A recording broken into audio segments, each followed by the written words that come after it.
मैं और मेरी गर्लफ्रेंड को अचानक दो सिस्टम मिले। एक था 100 गुना बड़ा करने वाला सिस्टम और दूसरा था 100 गुना छोटा करने वाला सिस्टम। मेरी गर्लफ्रेंड ने मुस्कुराते हुए 100 गुना छोटा करने वाला सिस्टम चुन लिया, जबकि मेरे पास केवल दूसरा सिस्टम बचा।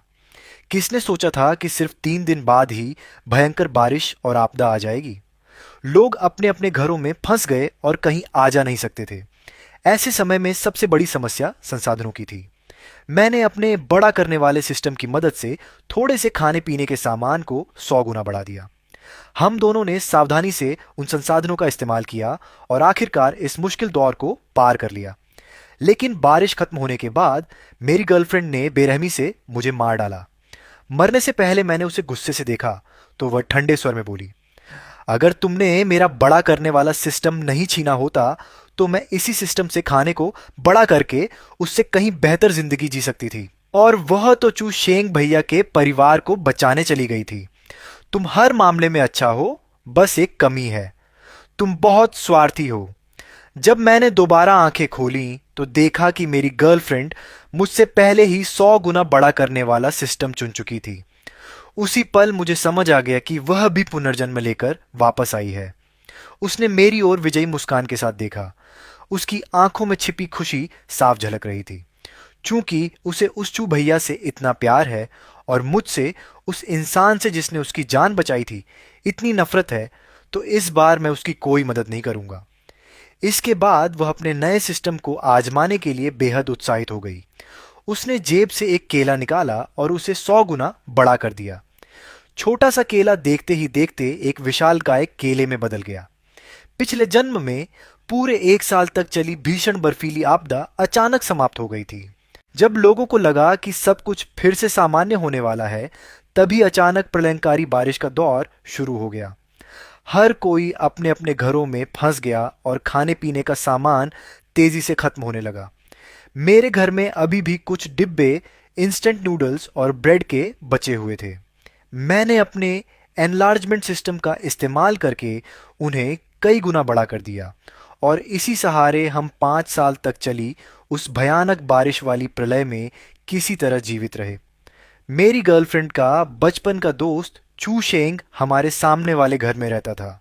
मेरी गर्लफ्रेंड ने मुझसे कई बार विनती की कि मैं उनके परिवार के लिए भी खाना बड़ा करके उनकी मदद करूं, लेकिन मैंने यह कहकर मना कर दिया कि प्रलय के समय इंसानी दिल का भरोसा नहीं किया जा सकता।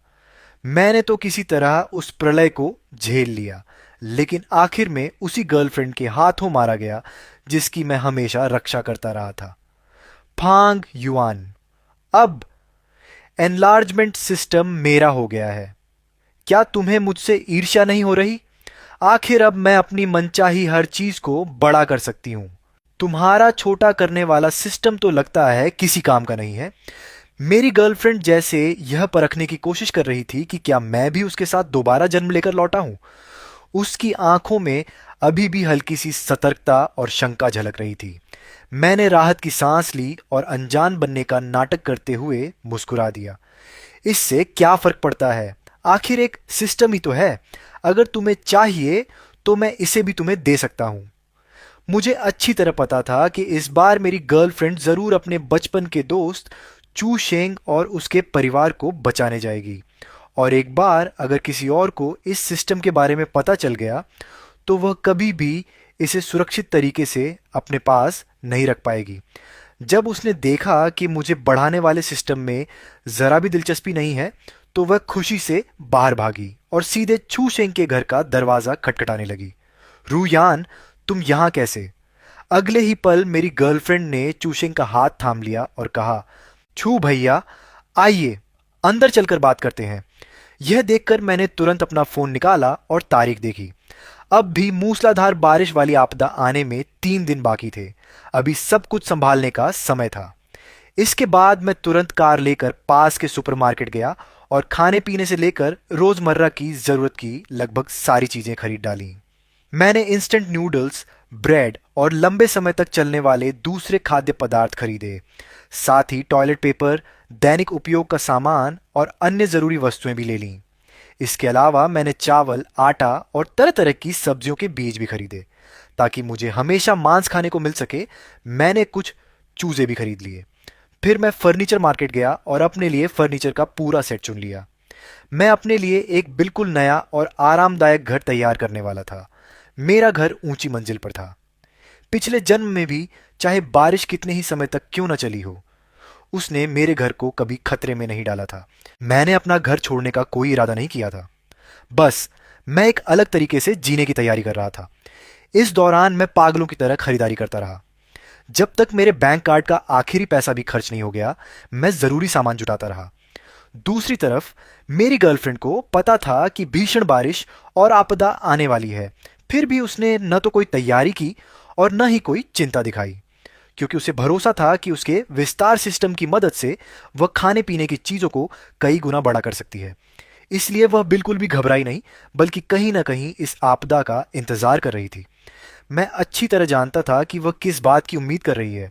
वह चाहती थी कि जब खाने पीने की चीज़ों की भारी कमी हो जाए, तब वह अचानक सामने आकर अपने बचपन के दोस्त चू शेंग और उसके परिवार को बचाए, ताकि चू शेंग उसके प्रति प्यार और लगाव महसूस करने लगे। मैं हमेशा यही समझता था कि उसे चू शेंग के लिए बस थोड़ा बहुत लगाव है, लेकिन अब समझ आया कि वह तो पूरी तरह से प्यार में अंधी हो चुकी थी। शाम को जब मेरी गर्लफ्रेंड घर लौटी, तो उसकी आंखों में प्यार ही प्यार झलक रहा था। ऐसा लग रहा था मानो वह पहले ही छू शेंग के साथ मोहब्बत की दुनिया में खो चुकी हो। फांग युआन, अगर मैं छू शेंग के परिवार को बचा लूं, तो क्या तुम्हें लगता है कि चू शेंग मुझसे प्यार करने लगेगा? नहीं। मेरी बात सुनते ही वह तुरंत भड़क गई। नामुमकिन। चू भैया मुझे जरूर पसंद करेंगे। फांग युआन, सच सच बताओ, क्या तुम जानबूझकर ऐसा कह रहे हो? क्या तुम्हें मेरी डांट खानी है? मैंने उसकी बातों पर कोई ध्यान नहीं दिया। बस सिर झुकाकर मोबाइल पर अपने लिए जरूरी सामान ऑनलाइन खरीदता रहा। एक बार मैं उसकी वजह से अपनी जिंदगी बर्बाद कर चुका था। अब मैं वही गलती दूसरी बार कभी नहीं दोहराने वाला था। फांग युआन, तुम्हारे पास अभी भी पैसे हैं क्या? मुझे कुछ 10-20 हजार रुपए उधार दे दो। मैं थोड़ा खाने पीने का सामान खरीदना चाहती हूँ। नहीं, मैंने अभी अभी एक फ्रिज खरीद लिया है। मेरे सारे पैसे खर्च हो गए हैं। ये सुनते ही गर्लफ्रेंड फिर से भड़क उठी। लगता है मैंने तुम्हें ज्यादा ही सिर चढ़ा रखा है। तुम फ्रिज खरीद कर क्या करोगे? मैंने शांत होकर कहा, मैंने अपने पैसों से एक फ्रिज खरीदा है, इसमें क्या दिक्कत है? तुम्हारी प्रतिक्रिया इतनी तीखी क्यों है? उसे भी एहसास हो गया कि वह कुछ ज्यादा ही उत्तेजित हो गई थी, इसलिए उसने तुरंत खुद को संभाल लिया। न नहीं, मैं तो बस जिज्ञासावश पूछ रही थी। तुम्हारी तनख्वाह वैसे भी ज्यादा नहीं है। मुझे बस चिंता थी कि कहीं तुम्हें पैसों की तंगी ना हो जाए। फिर उसने मुस्कुराते हुए कहा, बेबी, मुझे याद है तुम्हारे कमरे में अभी थोड़ा बहुत खाने का सामान रखा था ना? मैंने उसकी ओर देखा। वह आगे बोली, मैंने वह सब सोसाइटी में रहने वाले अकेले और बुजुर्ग लोगों को दे दिया। आखिर उनकी जिंदगी भी आसान नहीं है। फिर उसने मुस्कुराकर पूछा, तुम नाराज तो नहीं हो ना? उसके चेहरे पर बेहद उजली मुस्कान थी, मानो वह मेरे मुंह से अपनी तारीफ सुनने का इंतजार कर रही हो। मुझे यकीन नहीं हो रहा था कि दोबारा जीवन मिलने के बाद भी मेरी गर्लफ्रेंड बिल्कुल नहीं बदली थी। उसे न सिर्फ अपनी मनचाही विस्तार बढ़ाने वाली सिस्टम मिल गई थी, बल्कि उसने मेरी बची खुची आखिरी राशन सामग्री भी किसी और को दे दी। यह साफ था कि वह मुझे पूरी तरह बर्बाद करना चाहती थी।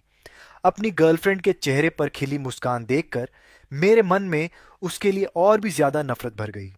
मैं हमेशा यही समझता था कि मैंने उसके साथ बहुत अच्छा व्यवहार किया है। वह कॉलेज में दाखिला नहीं ले पाई थी, जबकि मैं अपनी मेहनत से शहर में घर खरीद चुका था। इसलिए मैं उसे अपने साथ रहने के लिए शहर ले आया। लेकिन मुझे क्या पता था कि मेरे घर के ठीक सामने रहने वाला व्यक्ति उसकी बचपन का दोस्त चू शेंग था। बचपन में दोनों अक्सर साथ खेलते थे। बाद में चू शेंग के परिवार को मकान अधिग्रहण के बदले बड़ी रकम मिली और वे गांव छोड़कर शहर में आकर बस गए। लेकिन जैसे ही मेरी गर्लफ्रेंड ने हैंडसम और आकर्षक चू शेंग को देखा, उसे देखते ही उसके मन में प्यार जाग उठा और वह उसके पीछे पागलों की तरह पड़ गई। यहां तक कि जब प्रलयंकारी बारिश वाला महाविनाश आया था और मैंने उसके परिवार की मदद करने से इनकार कर दिया था, तब भी मेरी गर्लफ्रेंड ने मेरी गैर मौजूदगी में चुपके से हमारे राशन और सामान का 1/3 हिस्सा छू शेंग के परिवार को दे दिया था। इस पर मैं कुछ नहीं कर सका। मैंने बस घर का दरवाज़ा कसकर बंद कर लिया। तभी मुझे समझ आया कि उसकी नज़रों में मेरी कोई कीमत नहीं थी। मैं तो उस आदमी से भी कम अहमियत रखता था जिसने उसके लिए कभी कोई एहसान तक नहीं किया था। तभी वह मुस्कुराते हुए आई और मेरा हाथ पकड़कर बोली, ही बेबी, तुम सबसे अच्छे हो। मुझे पता था कि तुम इतनी सी बात पर मुझसे नाराज नहीं होगे। अगले ही पल मैंने उसका हाथ अपने हाथ से हटा दिया और शांत स्वर में कहा, मैं थोड़ा थक गया हूं, पहले जाकर सोता हूं, तुम भी जल्दी सो जाना। ये कहकर मैं मुड़ा और सीधे अपने कमरे में जाकर खुद को बंद कर लिया। मैंने अपने लिए एक सुरक्षित ठिकाना ढूंढने की योजना बनानी शुरू कर दी। मैंने पवन ऊर्जा से बिजली बनाने वाले उपकरण भी खरीद लिए, ताकि वक्य भयंकर तूफान और लगातार बारिश के दौरान भी मेरे पास बिजली की कोई कमी ना हो। जरूरत की लगभग हर चीज मैं पहले ही तैयार कर चुका था। अब मुझे बस शांतिपूर्वक बाकी समय का इंतजार करना था। उधर मेरी गर्लफ्रेंड को अपने विस्तार सिस्टम पर पूरा भरोसा था, इसीलिए उसे जरा भी चिंता नहीं थी। उसने अपने जेब खर्च से कुछ 100 युआन का खाना खरीदकर चुपके से अपने कमरे में बंद कर रखा था, मानो उसे डर हो कि मैं उसका सामान चुरा लूंगा। मैंने उस घर को ही छोड़ देने का फैसला कर लिया, जिसे मैंने अपने पैसों से खरीदा था। अगर मैं वहीं छिपा रहता तो चाहे मैं कितना भी छोटा क्यों ना हो जाता, उनके द्वारा खोजे जाने का खतरा बना रहता। इसलिए मेरी नज़र एक दूसरी जगह पर गई। वह थी मेरे बेडरूम के अंदर मौजूद एक गुप्त कमरा। ये एक छोटा सा कमरा था जिसे मैंने घर की मरम्मत और सजावट के समय खास तौर पर बनवाया था। मैंने इसके बारे में अपनी गर्लफ्रेंड को कभी नहीं बताया। ये कमरा बहुत बड़ा नहीं था, बस एक छोटे बाथरूम जितनी चौड़ाई का था। लेकिन मेरे जैसे सिकुड़ चुके इंसान के लिए यह एक सुरक्षित शरणस्थली से कम नहीं था। इस कमरे का दरवाज़ा केवल मेरे मोबाइल डिवाइस से नियंत्रित किया जा सकता था, इसलिए मुझे बिल्कुल भी चिंता नहीं थी कि मेरी गर्लफ्रेंड इसे खोज लेगी, और अगर उसे इसके बारे में पता भी चल जाता तब भी वह इसे खोल नहीं सकती थी। इसके अलावा मैं खास तौर पर गाड़ी चलाकर शहर से दसियों किलोमीटर दूर एक सुनसान इलाके में गया। वहां मैंने अपने सिकुड़न सिस्टम का इस्तेमाल करके बड़ी मात्रा में ज़मीन को छोटा कर लिया।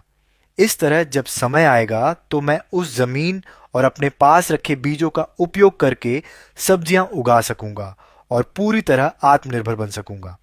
इतना ही नहीं, मैंने कई बड़े बड़े पेड़ों को भी छोटा करके अपने पास सुरक्षित रख लिया। सारा सामान भी साथ ले गया। देखते ही देखते मेरे द्वारा मंगवाया गया सारा खाना और फर्नीचर पहुंच गया। इस समय मूसलाधार बारिश वाली आपदा आने में सिर्फ एक दिन बचा था। मैंने डिलीवरी का पता अपने पुराने गांव वाले घर का दिया था। वह गांव अब लगभग वीरान हो चुका था। वहां बहुत कम लोग रहते थे। घर के अंदर फर्नीचर, इलेक्ट्रॉनिक सामान, खाने पीने की चीजें और तरह तरह का सामान भरा पड़ा था। चारों ओर कोई न होने का फायदा उठाकर मैंने अपने सिकुड़ने वाले सिस्टम का इस्तेमाल किया और उन सभी चीजों को छोटा कर दिया। फिर उन्हें उन बक्सों में भर लिया जो मैंने पहले से तैयार करके रखे थे। आखिर में मैंने थोड़ी देर सोचा और फिर अपनी उस छोटी सी एक मंजिला कोठरी को भी सिकोड़ कर साथ ले जाने का फैसला कर लिया। रात गहरी होने के बाद मैं तुरंत कार चलाकर वापस शहर लौट आया और सारा सामान अपनी गुप्त सुरक्षित जगह, सीक्रेट रूम में रख दिया। इन दिनों वह बेहद उत्साहित थी। उसे लगता था कि उसने हर तरह की तैयारी पूरी कर ली है, इसलिए उसे मेरी गतिविधियों पर जरा भी ध्यान नहीं था। मेरे गुप्त कमरे में पहले से ही एयर फिल्ट्रेशन सिस्टम लगाया हुआ था। चाहे मैं वहां कई साल तक रहूं, मुझे ऑक्सीजन खत्म होने की चिंता नहीं थी। पूरी रात की मेहनत के बाद मैंने उस गुप्त कमरे को एक छोटे से फॉर्म में बदल दिया था। बेहद छोटे छोटे मुर्गे मुर्गियाओं हल्की सी आवाज करते हुए घास के ढेर में कीड़े ढूंढ रहे थे। फॉर्म के बाहर मेरा छोटा सा घर भी था जिसमें जरूरत के सभी घरेलू उपकरण मौजूद थे। अब मैं पूरी तरह निश्चिंत था। मुझे बस शांति से बैठकर मूसलाधार बारिश के आने का इंतजार करना था। आखिरी आधे दिन में मेरी गर्लफ्रेंड एक बार फिर चू शेंग के घर चली गई। ऐसा लगता था कि चू शेंग का परिवार उसे ज्यादा पसंद नहीं करता था, लेकिन मेरी गर्लफ्रेंड को उनकी राय की बिल्कुल परवाह नहीं थी। वह हर समय किसी न किसी बहाने से चू शेंग के कमरे में घुसी रहती थी। मैंने एक से ज्यादा बार चूशेंग की माँ को नीचे बैठी मोहल्ले की औरतों से शिकायत करते हुए सुना। सामने वाले घर की वह लड़की बिल्कुल भी शर्म हया नहीं जानती, इतनी बड़ी हो गई है, फिर भी हर रोज मेरे बेटे के कमरे में घुसी रहती है। ये सुनते ही एक आंटी ने मजाक करते हुए कहा, मुझे तो लगता है कि उसे तुम्हारा बेटा पसंद है। लगता है जल्द ही तुम्हें बहू मिलने वाली है। चू शेंग की मां ने तुरंत नाक भौं सिकोड़ते हुए जवाब दिया, तुम नहीं जानती, वह तो कॉलेज तक पास नहीं कर पाई। उम्र भी 20 से ऊपर हो गई है, लेकिन आज तक कोई ढंग की नौकरी नहीं मिली। पूरे दिन घर पर पड़ी रहती है। सुना था कि वह अपने चचेरे भाई के सहारे जी रहा है। मेरा बेटा लंबा चौड़ा, हैंडसम और अच्छी नौकरी वाला है, वह उसके लायक कहाँ है? मैंने कुछ नहीं कहा और सब कुछ अनसुना कर दिया। मूसलाधार बारिश आने में अब सिर्फ 1 घंटा बाकी था। मैंने अपनी गर्लफ्रेंड को फोन किया। क्या हुआ फांग युआन? मैं अभी बहुत व्यस्त हूं। कंपनी में कुछ काम आ गया है। मैं आज रात ओवर टाइम करूंगा, इसलिए घर नहीं लौटूंगा। गर्लफ्रेंड कुछ पल के लिए झिंझकी, लेकिन आखिर में उसने मुझे किसी भी तरह की चेतावनी नहीं दी। मुझे पहले से ही पता था कि वह मुझे सावधान रहने के लिए कभी नहीं कहेगी। वैसे भी मैंने यह फोन सिर्फ उसे भ्रमित करने के लिए किया था, ताकि उसे लगे कि मैं घर छोड़कर जा चुका हूं। फोन रखने के बाद मैंने अपने मोबाइल से नियंत्रण करते हुए बेडरूम के अंदर बने गुप्त कक्ष का दरवाजा खोल दिया। मैंने एक बार फिर अपने सिकुड़ने वाले सिस्टम का इस्तेमाल किया, लेकिन इस बार मैंने किसी वस्तु को नहीं, बल्कि खुद को ही छोटा कर लिया। जो गुप्त कमरा पहले बहुत छोटा लगता था, अब मेरे लिए बेहद विशाल दिखाई दे रहा था। मैंने खुद को छोटा करने का जोखिम इसलिए उठाया क्योंकि पिछले जन्म में मैंने एक बात पर ध्यान दिया था। जिन चीजों को बढ़ाने वाले सिस्टम से बड़ा किया गया था, वे मूसलाधार बारिश खत्म होने के बाद चमत्कारिक रूप से अपने मूल आकार में वापस लौट आई थीं। इसीलिए मैंने अनुमान लगाया कि सिकुड़ने वाला सिस्टम भी ऐसा ही होगा। जब यह लगातार बारिश खत्म होगी, तो सिस्टम का प्रभाव भी समाप्त हो जाएगा और जो कुछ छोटा किया गया है वह फिर से अपने असली आकार में लौट आएगा। जमीन, हरे भरे पेड़, चूजे और छोटा सा घर देखकर मेरे मन में एक अलग ही संतोष भर गया। अब मुझे इस प्रलयंकारी बारिश की कोई चिंता नहीं थी। गर्लफ्रेंड के घर पर न होने का फायदा उठाकर मैंने चैन की सांस ली। मैंने अपने घर के अंदर और बाहर वाले गलियारे में अदृश्य कैमरे लगा दिए थे। इस तरह मैं अपने मोबाइल पर वीडियो देखकर घर के अंदर और बाहर होने वाली हर गतिविधि पर नजर रख सकता था। एहतियात के तौर पर मैंने चू शेंग के घर के बाहर भी एक कैमरा लगा दिया था। अब मैं पूरी तरह दुनिया से कटा हुआ था। बाहरी दुनिया से संपर्क करने के लिए मेरे पास केवल मेरा मोबाइल, लैपटॉप और टैबलेट ही बचे थे। कई दिन बीत गए, लेकिन मूसलाधार बारिश रुकने का नाम नहीं ले रही थी। उल्टा उसने शहर की यातायात व्यवस्था को बुरी तरह प्रभावित कर दिया था। मेरे गायब हो जाने पर मेरी गर्लफ्रेंड को भी कोई खास हैरानी नहीं हुई। शायद उसे लगा होगा कि मैं बाढ़ में बहकर मर चुका हूं। इन दिनों मैं अपने छोटे से फार्म में ही खेतीबाड़ी करने में व्यस्त था। मैं सब्जियां उगा रहा था और मुर्गियों को दाना खिला रहा था। चिंता बस एक ही बात की थी, वे छोटे छोटे चूजे अक्सर मेरी लगाई हुई सब्जियों की नन्ही पौध खा जाते थे। खाली समय में मैंने निगरानी कैमरे की रिकॉर्डिंग देखी। तभी पता चला कि मेरी गर्लफ्रेंड चू शेंग को मेरे घर ले आई थी। दोनों लिविंग रूम में बैठे थे। मेरी गर्लफ्रेंड के चेहरे पर जीत भरी मुस्कान थी। चू शेंग भैया, तुम्हारे घर में अभी खाना बचा है? ज्यादा नहीं। काश मैंने पहले थोड़ा और राशन जमा कर लिया होता। अब तो पहली मंजिल तक पानी भर गया है, मैं घर से बाहर भी नहीं निकल सकता। रुयान, तुम्हारे घर में अभी खाना है? क्या थोड़ा हमें दे सकती हो? मेरे घर में माँ, पापा और छोटी बहन भी हैं। जो थोड़ा बहुत राशन बचा है वह हम सब के लिए बिल्कुल पर्याप्त नहीं है। यह सुनते ही मेरी गर्लफ्रेंड और भी करीब जाकर छू शेंग से सटकर बैठ गई। वह उसके कान के पास झुककर धीरे धीरे कुछ फुसफुसाने लगी। अगले ही पल छू शेंग अचानक खड़ा हो गया। उसके चेहरे पर अविश्वास साफ झलक रहा था। यह कैसे हो सकता है? ऐसी भी कोई चीज होती है? बिल्कुल होती है। यकीन नहीं है तो खुद देख लो। इतना कहते ही मेरी गर्लफ्रेंड ने अपना विस्तार प्रणाली, एनलार्जमेंट सिस्टम इस्तेमाल किया और मेज पर रखे एक सेब को बड़ा कर दिया। सेब देखते ही देखते कई गुना बड़ा हो गया और अपने भारी वजन से मेज पर जोर से टिक गया। चू शेंग के चेहरे का भाव अविश्वास से बदलकर खुशी और उत्साह में बदल गया। उसने तुरंत मेरी गर्लफ्रेंड के कंधे पकड़ लिए। रूयान, शुक्र है तुम हो। फिर तो तुम्हें हमारे घर का सारा खाना बड़ा करके देना होगा। ठीक है चूशेंग भैया। फिर वह हल्का सा मुस्कुराई। लेकिन मेरी एक छोटी सी शर्त है। कहो, क्या शर्त है? मैं तुम्हें पसंद करती हूँ, ये बात तो तुम जानते ही हो, है ना? छू शेंग भैया, जब मैं तुम्हारे पूरे परिवार को बचा सकती हूं, तो क्या तुम भी मुझे पसंद नहीं कर सकते? मेरी गर्लफ्रेंड शर्माते हुए अपने चेहरे को दोनों हाथों से ढक लिया। उसे जरा भी एहसास नहीं हुआ कि चू शेंग के चेहरे पर भाव कितने जटिल थे। उसकी आंखों में न सिर्फ उलझन, बल्कि हल्की सी घृणा भी झलक रही थी। लेकिन अगले ही पल चू शेंग ने अपने चेहरे पर प्यार जताने वाला भाव ओढ़ लिया। उसने मेरी गर्लफ्रेंड का हाथ थाम लिया और नरम आवाज में कहा, "यह कैसी बेवकूफ़ी भरी बात कर रही हो? क्या हम दोनों पहले से ही साथ नहीं हैं? तुम जानती हो, बचपन से ही हम एक दूसरे के सबसे करीबी रहे हैं। अब तो मैं भी तुम्हें पसंद करता हूं। जब यह मूसलाधार बारिश और आपदा खत्म हो जाएगी, तब मैं तुमसे शादी करूंगा।" ये सुनकर मेरी गर्लफ्रेंड खुशी से झूम उठी और उसने चू शेंग के गले में बाहें डाल दी। सचमुच मुझे पता था कि चू शेंग भैया भी मुझे पसंद करते हैं। फिर अचानक उसे एक बात याद आई। लेकिन फांग युआन का क्या होगा? उसने कहा। वह तो ओवरटाइम करने गई थी। अब इतनी देर से लगातार बारिश हो रही है, लगता है वह कब की मर चुकी होगी। छू शेंग के चेहरे पर एक पल के लिए शर्मिंदगी झलकी, लेकिन फिर उसने गर्लफ्रेंड को बहलाना शुरू कर दिया और उससे उसके कमरे में रखा सारा राशन और सामान भी निकलवा लिया। मैं मॉनिटर की स्क्रीन देख रहा था और मेरे मन में अजीब सी भावनाएं उमड़ रही थीं। मैंने आखिर इतनी बेवकूफ़ गर्लफ्रेंड कैसे बना ली? बेवकूफ़ होना तो एक बात है, लेकिन वह इतनी स्वार्थी और बुरी भी निकली। हालांकि अब इससे मेरा क्या लेना देना?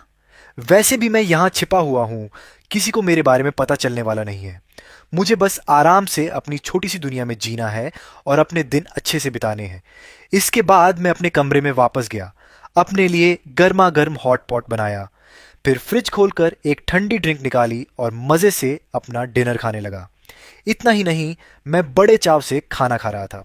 मैंने खाने की तस्वीरें भी खींची और उन्हें सोशल मीडिया पर पोस्ट कर दिया। लेकिन मुझे बिल्कुल उम्मीद नहीं थी कि गर्लफ्रेंड तुरंत मेरी पोस्ट पर कमेंट कर देगी। फांग युआन, तुम कहाँ हो? सिर्फ कमेंट करना ही काफ़ी नहीं था, उसने मेरे सैटेलाइट फ़ोन पर भी कई संदेश भेज दिए। बेबी, बाहर इतनी तेज़ बारिश हो रही है, तुम ठीक तो हो? बेबी, तुम आखिर हो कहाँ?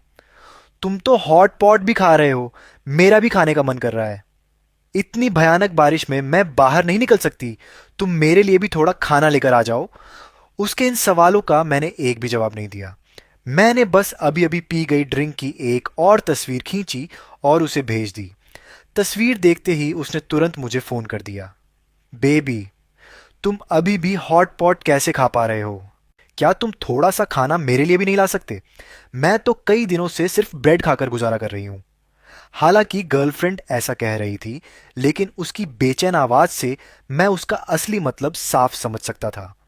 वह दरअसल सोच रही थी, आखिर इस प्रलय जैसी बारिश में तुम इतना अच्छा खाना कैसे खा रहे हो? मैं हल्का सा मुस्कुराया और चारों तरफ नजर दौड़ाई। मेरे आसपास सब कुछ शांत था, मानो बाहर हो रही मूसलाधार बारिश का यहाँ कोई असर ही ना हो। मैंने फ़ोन पर कहा, मैं अभी भी कंपनी में हूँ। ये हॉट पॉट कंपनी की तरफ से है। बारिश इतनी ज़्यादा हो रही है कि मैं घर वापस नहीं आ सकता। तुम घर में जो भी है, उसी से काम चला लो। मेरी बात सुनते ही गर्लफ्रेंड पहले की तरह मीठे अंदाज में मुझसे लाड़ जताने लगी। प्लीज़ ना बेबी, घर की ब्रेड बिल्कुल अच्छी नहीं लग रही। मेरा भी हॉट पॉट खाने का मन कर रहा है। नहीं, मैंने साफ शब्दों में मना कर दिया। वह और कुछ कहना चाहती थी, लेकिन उससे पहले ही मैंने फ़ोन काट दिया। मैंने मॉनिटरिंग कैमरा खोला। जैसा उम्मीद थी, मैंने देखा कि मेरी गर्लफ्रेंड फ़ोन पर किसी बात को लेकर गुस्से में बुरी तरह भड़ास निकाल रही थी। उसे जाते हुए देखकर मैंने आराम से अपना फ़ोन उठाया, मॉनिटरिंग ऐप में लॉग इन किया और कैमरा फीड को छू शेंग के घर के बाहर लगे कैमरे पर स्विच कर दिया। रूयान, तुम तो कमाल हो। अब हमारे घर में खाने पीने की कोई कमी नहीं रहेगी। अरे वाह, सच में हीरा मिल गया हमें। ये चूशेंग की माँ की आवाज़ थी। लगता था कि उनके परिवार को पहले ही पता चल चुका था कि मेरी गर्लफ्रेंड के पास चीज़ों को बड़ा करने वाला सिस्टम है। आंटी, आप मेरी इतनी तारीफ मत कीजिए। इस सिस्टम से आपके परिवार की मदद कर पाना भी मेरी इच्छा है। आखिर भविष्य में हम सब एक ही परिवार बनने वाले हैं। ये कहते ही माहौल अचानक कुछ पल के लिए शांत हो गया। छू शेंग के माता पिता फिर तुरंत उसे खुश करने लगे। अरे बिल्कुल, अगर रुयान ना होती तो, वरना हमें इतना सारा खाना कैसे मिलता। छू शेंग का तुम्हारे साथ होना तो उसकी किस्मत है। मैं तो पहले से कहता था, तुम लड़की बहुत प्यारी और मनमोह लेने वाली हो। उनकी बातों से मेरी गर्लफ्रेंड इतनी खुश हो गई कि उसे कुछ और सूझ ही नहीं रहा था। मैंने ठंडी हंसी हंसी और मॉनिटरिंग बंद कर दी। चू शेंग का पूरा परिवार कैसा है, ये मैं अच्छी तरह जानता था। कई साल पहले जब उनके परिवार को जमीन अधिग्रहण के मुआवजे में बड़ी रकम मिली थी, तब से ही उनका रवैया बदल गया था। गांव में वे खुद को सबसे ऊंचा समझने लगे थे और दूसरों को तुच्छ नजरों से देखने लगे थे। पहले के लगभग सारे रिश्तेदार और दोस्त भी उनसे दूर हो गए थे, क्योंकि उन्होंने खुद ही सबको अपमानित करके भगा दिया था। उन्हें हमेशा लगता था कि जो भी उनके करीब आता है वह सिर्फ उस मुआवजे के पैसे के लालच में आता है। गांव के बहुत से लोग कहा करते थे कि उन्हें अपनी दौलत का बहुत घमंड हो गया है। यहां तक कि अगर गांव का प्रधान भी उसके घर के सामने से गुजरते हुए एक घूंट पानी मांग ले तो वह उसे भी नहीं देती थी। ऐसी इंसान भला मेरी गर्लफ्रेंड के साथ सच्चे दिल से कैसे पेश आ सकती थी। और वह छू शेंग भी। बचपन से ही मुझे उसके अंदर एक घमंडी स्वभाव दिखाई देता था। वह सामने और पीठ पीछे कई बार मेरी गर्लफ्रेंड की बुराई कर चुका था।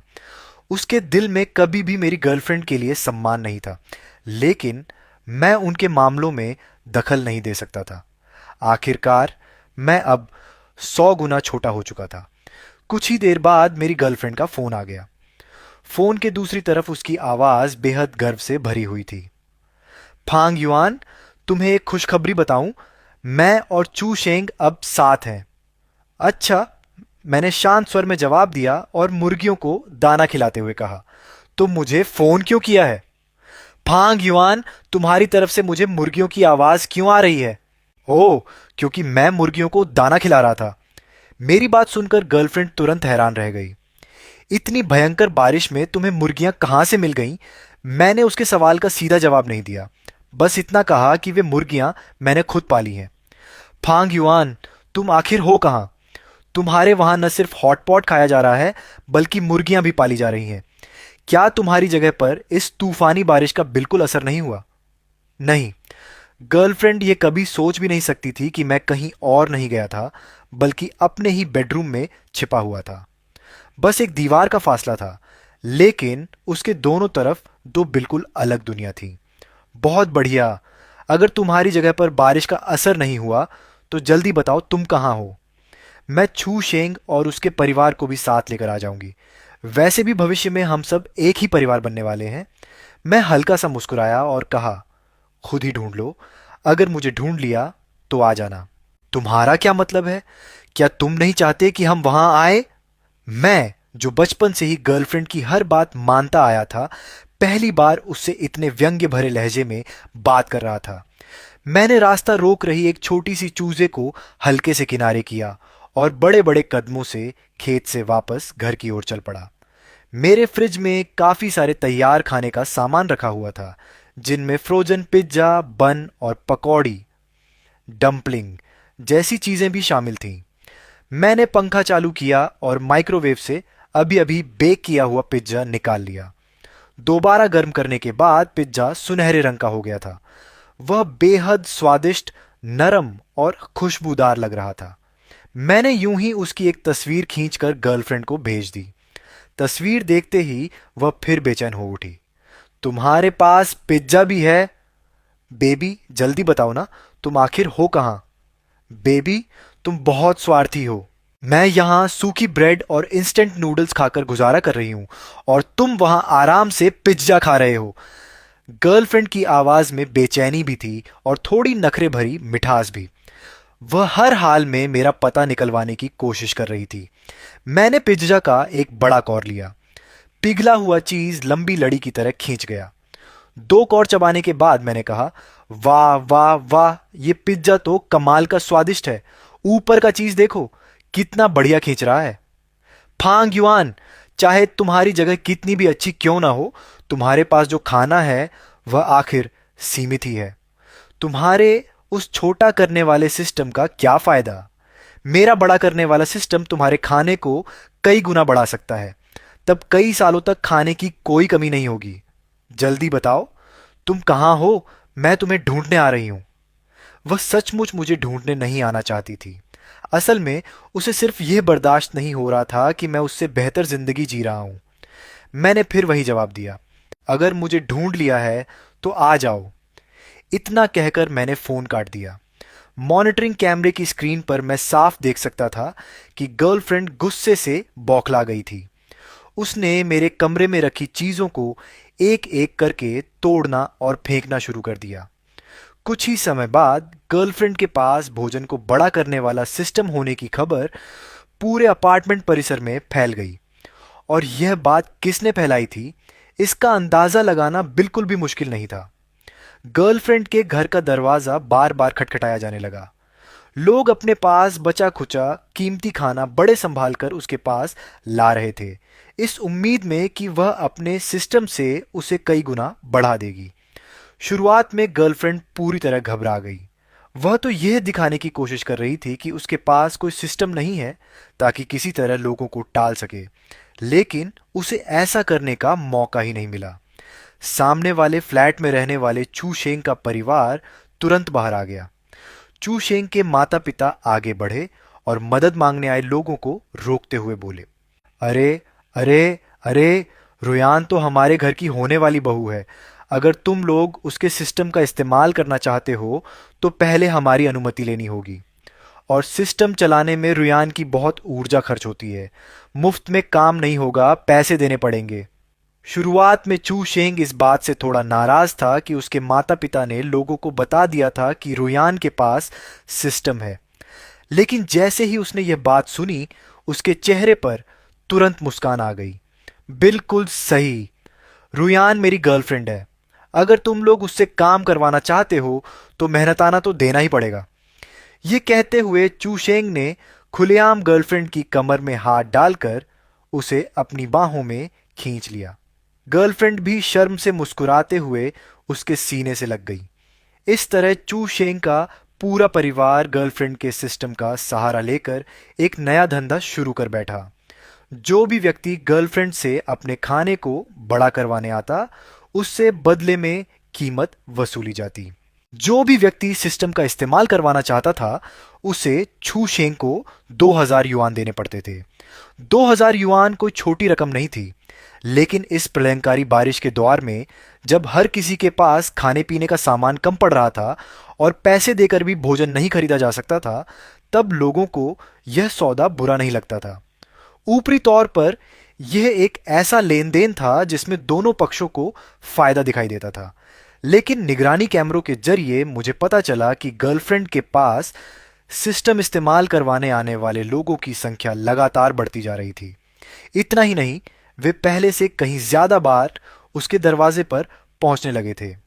इसका मतलब था कि वे सब ये मान बैठे थे कि जब तक गर्लफ्रेंड के पास मिशन भोजन को बड़ा करने वाला सिस्टम है, तब तक वे कभी भूखे नहीं मरेंगे।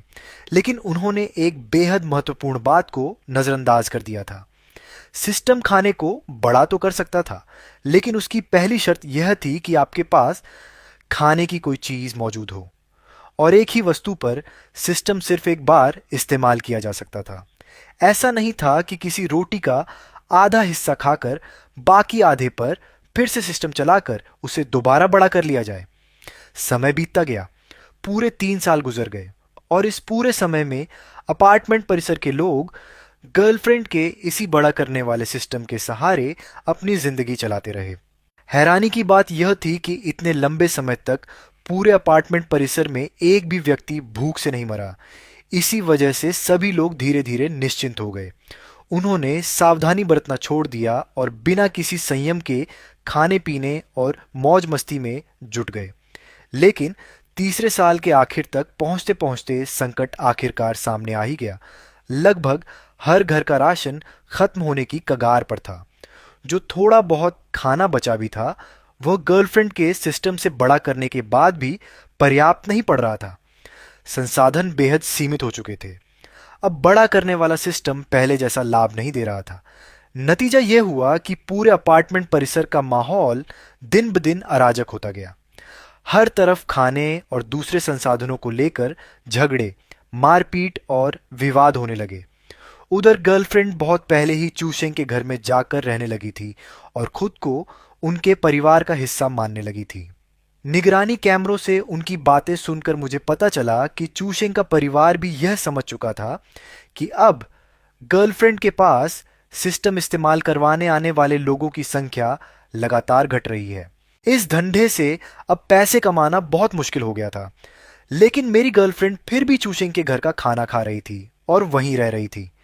धीरे धीरे उसकी मौजूदगी से पूरा परिवार परेशान और नाराज होने लगा। आखिरकार उन्होंने कोई बहाना बनाकर उसे घर से निकालने की योजना बनाई। तब छू शेंग ने अचानक उसे ब्रेकअप कर लिया और बेहद बेरुखी से कहा, मैं अब तुमसे प्यार नहीं करता। ये सुनकर मेरी गर्लफ्रेंड फूट फूट कर रोने लगी। वह उसे चिपक कर रिश्ता बचाने की कोशिश करती रही, लेकिन चू शेंग के परिवार ने उसे सीधे घर से बाहर निकाल दिया। इस बारिश वाली प्रलय में किसी को इस बात से फर्क नहीं पड़ता था कि वो किससे प्यार करती है। हर इंसान की नज़र सिर्फ अपने फायदे और अपने अस्तित्व पर टिकी हुई थी। मेरी गर्लफ्रेंड ने अपने घर के बाहर एक दिन और एक रात तक रो रो कर हंगामा किया, लेकिन कोई उसकी परवाह करने वाला नहीं था। आखिर में वह शर्मिंदा और मायूस होकर वापस मेरे घर लौट आई, लेकिन तब तक घर की हालत बदल चुकी थी। चू शेंग का परिवार पहले ही घर का सारा सामान उठाकर ले जा चुका था। अब वह मकान सिर्फ एक खाली खोल बनकर रह गया था। हालांकि मेरी गर्लफ्रेंड उनके घर के बाहर जाकर खूब हंगामा करती रही, लेकिन बदले में उसे सिर्फ गालियां ही मिली।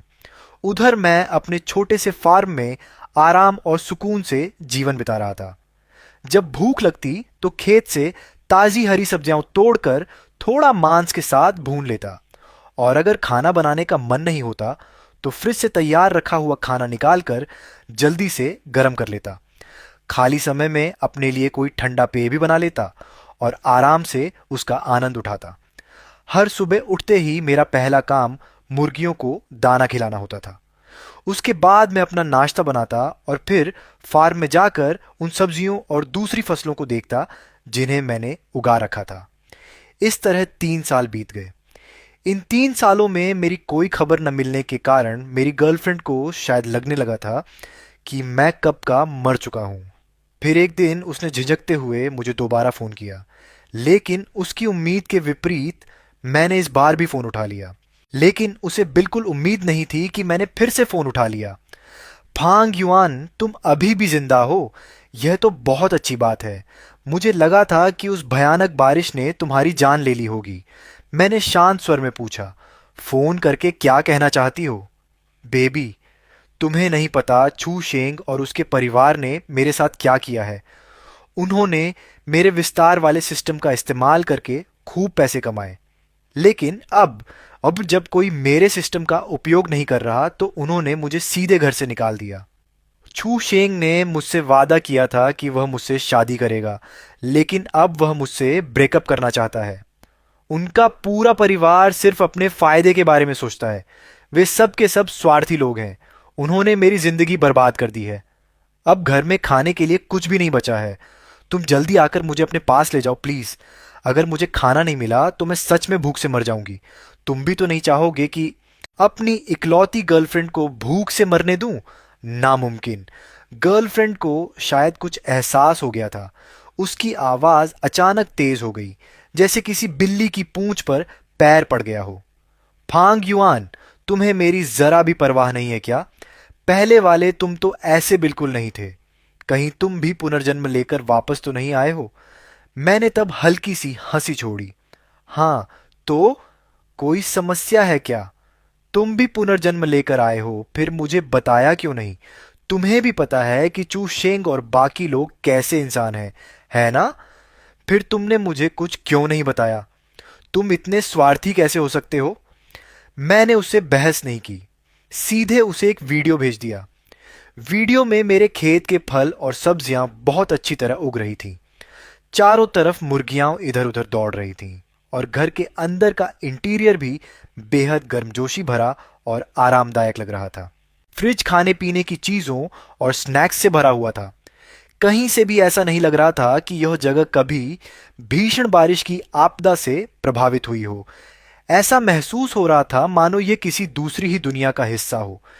जैसे ही मैंने वीडियो भेजा, मेरी गर्लफ्रेंड गुस्से से आग बबूला हो गई। तुम इतने स्वार्थी कैसे हो सकते हो? तुम्हें पता भी है कि मैं इस समय कितनी मुश्किल में हूं। जल्दी आकर मुझे यहां से ले जाओ। मैंने शांत स्वर में जवाब दिया। लियू रुयान, पिछले जन्म में जब तुमने मुझे बिल्डिंग से नीचे धक्का दिया था, तब क्या तुम स्वार्थी नहीं थी? और अब जबकि तुम भी पुनर्जन्म लेकर वापस आई हो और तुम्हें इस आने वाली भारी बारिश और आपदा की जानकारी थी, तब तुमने मुझे इसके बारे में कभी क्यों नहीं बताया? क्या यह भी स्वार्थ नहीं है? मेरी गर्लफ्रेंड ने हमेशा मेरे प्यार और मेरे अच्छे व्यवहार को अपना अधिकार समझा, लेकिन उसने कभी यह नहीं सोचा कि उसे भी मेरे लिए कुछ करना चाहिए या मेरे एहसानों का बदला चुकाना चाहिए। मैं कोई महान संत या बेवकूफ़ अच्छा इंसान नहीं हूं। जब तुमने मुझे कभी अपना परिवार नहीं माना, तो मेरे पास भी तुम्हें दूसरी बार बचाने की कोई वजह नहीं है। बेबी, मुझसे बहुत बड़ी गलती हो गई थी। मैं उस चूशेंग के चक्कर में पड़कर सब कुछ भूल बैठी थी। तुम मुझे छोड़ नहीं सकते। मैं तुम्हारी इकलौती गर्लफ्रेंड हूं। अगर मैं भूख से मर गई तो तुम्हारा क्या होगा? मैंने लापरवाही से जवाब दिया। ओह, तो फिर मर जाओ, उससे मेरा क्या लेना देना? इतना कहकर मैंने फोन काट दिया। मैं आसानी से कल्पना कर सकता था कि फोन के दूसरी तरफ वह गुस्से से कितनी बौखला गई होगी। सीसीटीवी कैमरे के जरिए मैं देख सकता था कि वह पूरे दिन घर के अंदर पागलों की तरह चीजें तोड़ फोड़ रही थी, खासकर मेरे बेडरूम में। वहां मौजूद लगभग हर सामान को उसने नुकसान पहुंचाया या तोड़ दिया था, लेकिन चीजें तोड़ने से पेट नहीं भरता। वह चाहे जितना गुस्सा निकाल ले, उसकी हालत में कोई फर्क पड़ने वाला नहीं था। एक दिन मैंने देखा कि वह बाहर से कुछ ब्रेड लेकर वापस आई थी।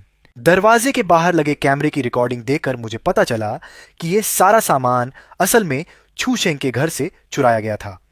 छूशेंग और उसका पूरा परिवार बाहर गया हुआ था। घर में सिर्फ उसकी 6 साल की छोटी बहन थी। मेरी गर्लफ्रेंड ने उसे बहला फुसलाकर दरवाजा खुलवा लिया और फिर उनके घर का सारा खाना और राशन चुरा लिया। मॉनिटर में यह सब देखकर मैं हंसे बिना नहीं रह सका। क्या गजब का तमाशा था! एक कुत्ता दूसरे कुत्ते को काट रहा हो जैसे। इतना मजेदार दृश्य था कि मेरी हंसी ही नहीं रुक रही थी। जैसा कि उम्मीद थी, जब छू शेंग और उसका परिवार बाहर से वापस लौटा तो उन्होंने देखा कि घर का सारा खाना गायब है। वे गुस्से से आग बबूला हो गए। वे मेरे घर के दरवाजे पर आकर जोर जोर से लाते मारने लगे और गालियां देने लगे। लेकिन मेरी गर्लफ्रेंड अब भी कछुए की तरह अपने खोल में दुबकी हुई थी और बाहर आने की हिम्मत नहीं कर रही थी। हालांकि मेरे घर का दरवाजा बहुत मजबूत था। यह दरवाजा मैंने घर की मरम्मत के समय खास तौर पर सबसे मजबूत मॉडल चुनकर लगवाया था। इसलिए भले ही चू शेंग का परिवार मेरे घर के बाहर खड़ा होकर लगातार 3 दिन और 3 रात तक दरवाजा पीटता रहा, गालियां देता रहा, लेकिन अंदर छिपी मेरी गर्लफ्रेंड को उससे जरा भी खतरा नहीं हुआ। तभी अचानक चू शेंग ने फिर बेशर्मी से अपनी बात शुरू की। रूयान, अब नाराज होना छोड़ दो। तुम हमारा खाना वापस कर दो, फिर हम दोबारा साथ हो जाएंगे, ठीक है? पहले मैंने जो कुछ कहा था वह सब गुस्से में कहा था।